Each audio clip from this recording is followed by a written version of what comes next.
RCMP Commissioner Brenda Lucky ਅਤੇ deputy commissioner Brian banner ਨੇ Ottawa ਵਿੱਚ ਇੱਕ ਖਾਸ ਪ੍ਰੈਸ ਕਾਨਫਰੰਸ ਨੂੰ ਸੰਬੋਧਨ ਕੀਤਾ ਤੇ ਫਿਰ ਇਸ ਮੌਕੇ ਉਹਨਾਂ ਨੇ ਨੋਵਾ ਸਕੋਸ਼ੀਆ ਵਿੱਚ ਮਿਕਮੋ ਲਬਸਟਰ ਫਿਸ਼ਰਸੀ ਭੜਕੀ ਹਿੰਸਾ ਸੰਬੰਧੀ ਪੱਤਰਕਾਰਾਂ ਨਾਲ ਖਾਸ ਗੱਲਬਾਤ ਕੀਤੀ। ਉਹਨਾਂ ਨੇ ਦੱਸਿਆ ਕਿ ਦੇਸੀ ਅਤੇ ਗੈਰ ਦੇਸੀ ਮਛੇਰਿਆਂ 'ਚ ਚੱਲ ਰਹੇ ਵਿਵਾਦ ਤੋਂ ਬਾਅਦ ਇਹ ਹਿੰਸਕ ਘਟਨਾਵਾਂ ਵਾਪਰੀਆਂ ਨੇ। Before we begin, I'd like to acknowledge that we are on the land that we are gathered on is the traditional unceded territory of the Algonquin and Anishinaabe people.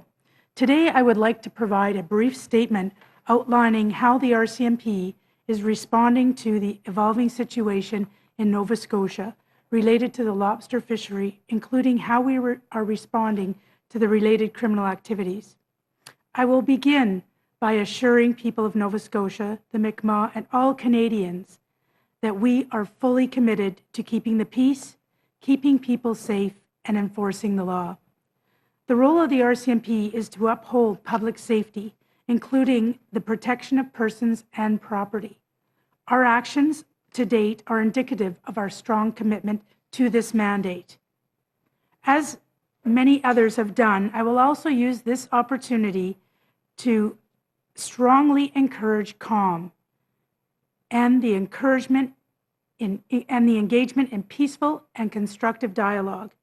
It is only through respectful discussion will we see the easing of tension and, most importantly, the path to resolution.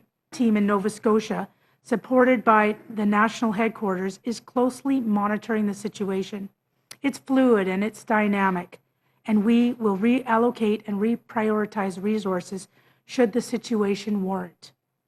And as we did in recent days, we will mobilize RCMP officers from neighboring RCMP divisions to augment resources on the ground should the need arise to keep communities safe.